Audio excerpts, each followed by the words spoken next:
And thank you, Ambassador Green, for your testimony today. Over the last few decades, the character of foreign assistance has fundamentally transformed through innovation.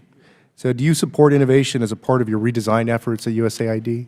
And let me ask you specifically about the Global Development Lab within USAID, tasked with driving innovation, which has generated wonderful new ideas about approaching development challenges. Do you support the Global Development Lab and its efforts in driving innovation in foreign assistance? Yes, absolutely. Innovation is one of the driving parts of our redesign effort.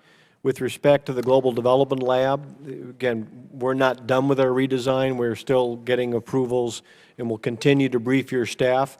But we're essentially going to take the Global Development Lab and the way that it goes about its work, so investigating, testing, and then scaling up innovations. And we hope to institutionalize that throughout much of the agency.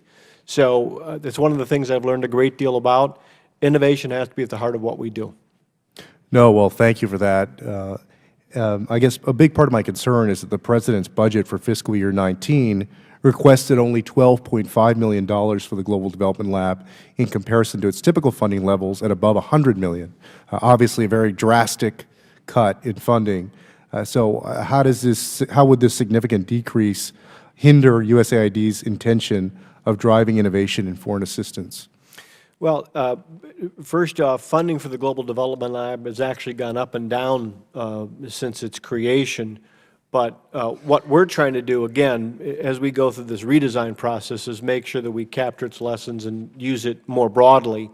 Secondly, the Global Development Lab is at the heart of our new approach to private sector engagement and a big part of how we're going about our business in that sense.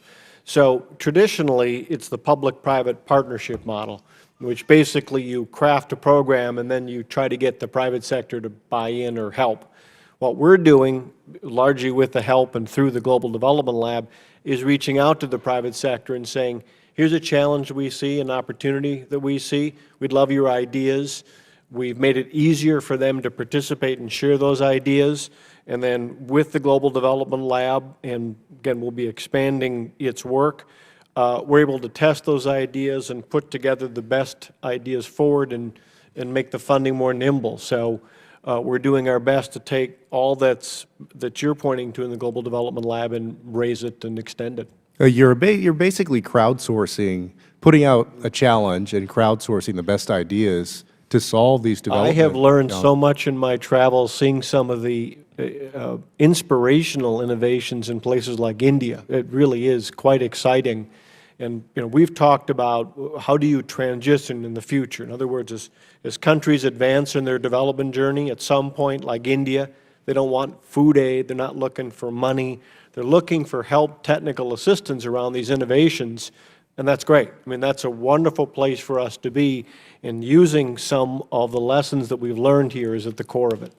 And the chairman and the ranking member both mentioned our concern about any kind of decrease in foreign aid at this point, particularly as China is growing more ambitious in its alliances around the world and its own development work around the world.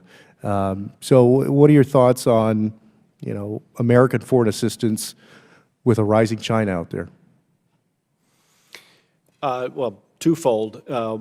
One, we recognize we'll never have enough money to take on every challenge, humanitarian development. We all recognize that. But number two, what you're pointing to, I think, is very real. The rise of China, of how they do development, of the way that they tie to development long-term indebtedness that we're seeing in a number of places, lines on extractives and natural resources. One thing that we have not, I think as a government and quite frankly as a nation, done well enough is making clear to the world the choices that they have. There is the China choice, which is a sweetener money up front and then the fine print and the indebtedness. What we're trying to do with our assistance is to help countries build the ability to lead themselves. So what we want is self-reliance. We want countries to move from being recipients to partners to hopefully donors.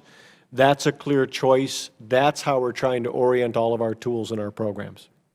No, thank you. And then one last question that I'll take in writing. The situation in Venezuela has grown more dire, and there are about 1.5 million people who have basically fled their homes. In writing the answer to the question, what are we doing to assist in that situation? Thank you. Thank you, Mr. Castro. We go to